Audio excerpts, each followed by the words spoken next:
अस्सलाम वालेकुम नाज़रीन, मैं हूं इनका पर्सन नाइला और आप देख रहे हैं सिटी वन न्यूज़।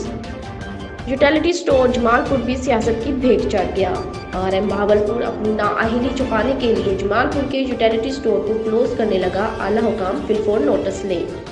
तफसील के मुताबिक आरएम बहावलपुर अपनी नाअहली छुपाने के लिए जमालपुर के यूटिलिटी स्टोर को सेल टारगेट पूरा होने के बावजूद भी क्लोज करने लगा।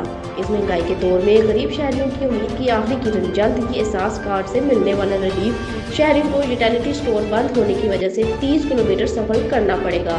शहरी ग्राम फिरोशों के हाथों लूटने पर मजबूर। आरएम स्टोर बंद करके गरीब शहरियों पर जुल्म के पहाड़ तोड़ने लगा। महर अमरान अल्लाह दिता, नदीम अकमल, अदनान इस्माइल, जावेद फयाज वगैरह ने एहतजाज करते हुए कहा कि आरएम बहावलपुर स्टोर बंद करके हमारे साथ ज्यादती कर रहा है। हमारी आला हुकाम ज़ेड मुल्तान, जीएम इस्लामाबाद और एमडी इस्लामाबाद, वज़ीर आला पंजाब उस्मान बज़दार और वज़ीर आज़म इमरान खान से अपील है कि स्टोर को बहाल रखा जाए और गरीबों का कत्लेआम होने से बचाया जाए ताकि गरीब शहरी इस रिलीफ पैकेज से भरपूर फ़ायदा उठा सके। रिपोर्ट कर रहे हैं सैयद खिजर इबास गिलानी जमालपुर से। स्टोर खुला होना चाहिए। आटा लहंगा से सस्ता, गरीबा का फायदा, सौदा मिलता है, नहीं जाता है, बात का सौदा तो मिलता खुलना चाहिए। नहीं खोल लिया तो खोल लेना।